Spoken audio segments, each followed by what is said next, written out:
everyone. If you're looking to apply for NSLI-Y, Yes Abroad, or Flex Abroad, I have some really great tips for you. Not only did I participate in the NSLI summer program in 2017, but I've also been a volunteer ever since. I've been a semi-finalist interviewer for the past 4 seasons, and this past season I've also been involved as a evaluator for the written essays.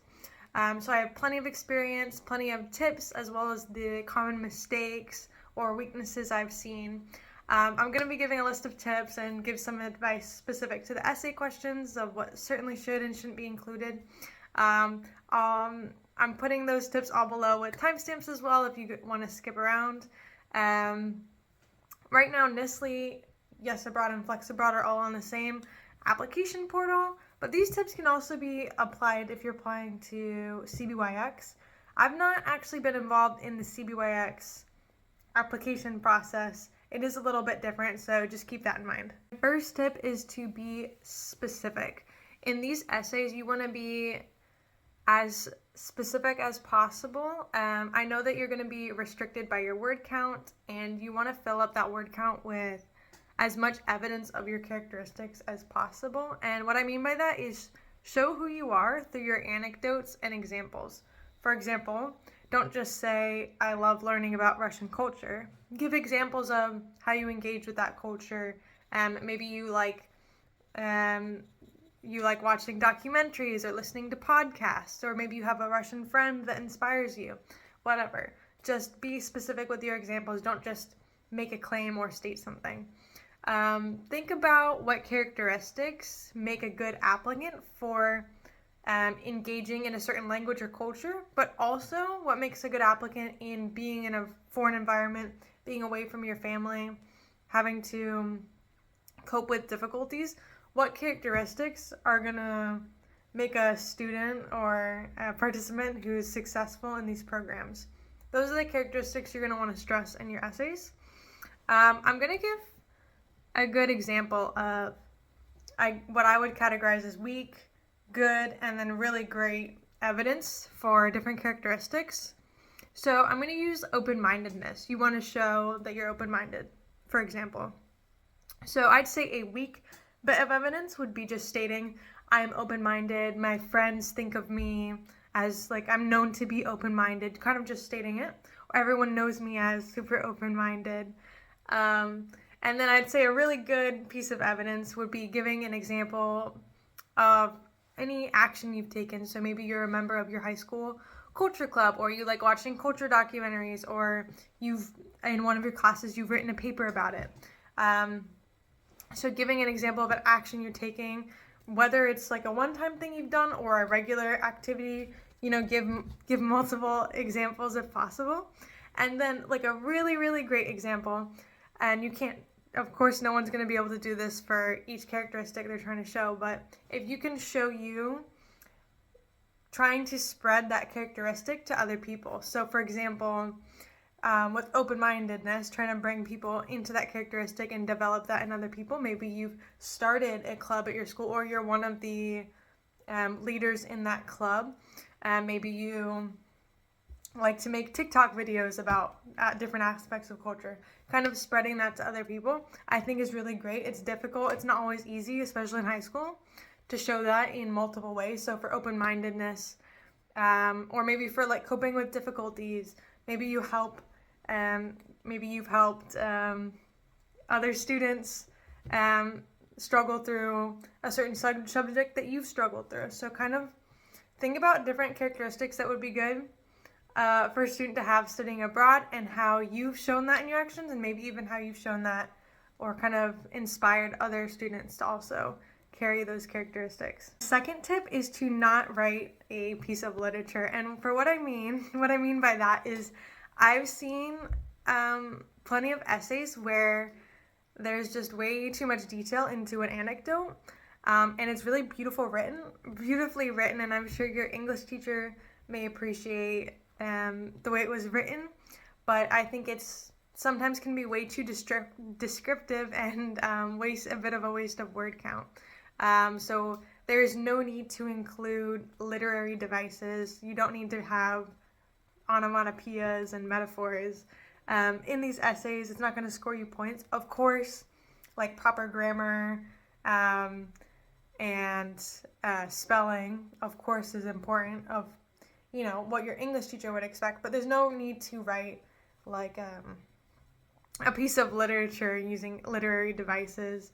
Of course, use anecdotes, but include details that show who you are. There's no reason to be setting the scene and describing scenery in any part of your essay. My third tip is that you do not get credit for your parents. I've seen this a couple times where a student has gone into like great detail about their parents and their parents' lives. And I think, especially if you've had parents who've made a great struggle for your benefit, that can be very inspiring and important. And I understand people want to show respect to their parents, but in terms of what you're going to be scored for, it doesn't score you any points if your parents have made any accomplishments, or if your parents have struggled, if your parent was a refugee. I think it can be great to write about your parents as an inspiration, but there is no need to really include a in-detailed background about your parents. I think it's fine to include a sentence, maybe even 2 sentences about your parents or your background, but there's no need to write full paragraphs about your parents and their background. I think that some people include details like this because they're advised to for their personal statements for college essays or for their college applications. And I wouldn't recommend using the same advice for personal statements on your essays for NSLI, Yes Abroad, or Flex Abroad. The fourth tip is to make a really strong connection to the target culture or language, depending on the program. So think about, do you engage with that culture or language currently in your host community? Do you already have experience learning that host language? Is that language or culture relevant to your career goals? Is there a personal connection? Very, very important to establish as much of a connection as possible. I understand that maybe you might be applying to go to a country that you're not very familiar with, or you don't have that strong of a connection with yet, but really think about, maybe there is, think about and reflect on your life. Are there connections there to that region, even maybe not that specific country or language, and how does that really tie into your personal or career goals? Any career you're planning to go into that's like quite social job, of course you can incorporate that and certainly make a case. This also leads into my fifth tip, how you're going to use it in the future. This is so important. Obviously, the government is investing a lot of money into this, and it's important you make a case of how you're going to use what you learn in the program afterwards. How are you going to go from there with your career? Of course, you probably don't have it 100% set. Just being in high school, you might not know for sure what you want to do. What I recommend is narrowing down maybe your top choice. Of course, you aren't going to be held to that, what you write in your essays. So narrow it down to your first choice and really focus in on that top choice or even field. You don't need to be super specific of what job title you plan on having, but be specific to the field, and really I think that will allow you to emphasize and make stronger connections. I've seen some students kind of say, oh, I'm thinking about business or psychology or this. I think just focus on one. Obviously you can still be thinking about multiple, but focus in on one. I think it will just be easier for your essay writing and making examples and connections and giving evidence for your reason. Why do I want to go to this country? Why do I want to study this language? For the essay questions, depending on which programs you're applying for, you'll have different questions to answer.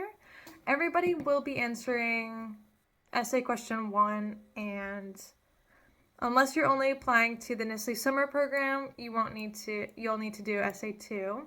For both of these questions, they're asking you to describe a situation. So in the prompt kind of words it like one particular situation.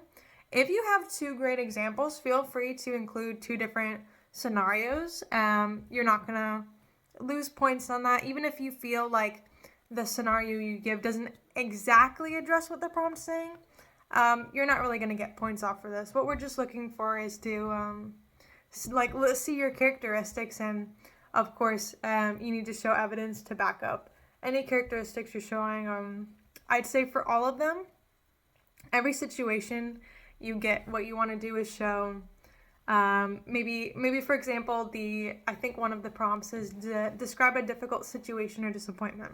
So for example, with this one, you'll want to describe the situation briefly, describe what you learned, and then how you grew from that situation, and then importantly, how you will apply what you learned to the whatever program you're applying for.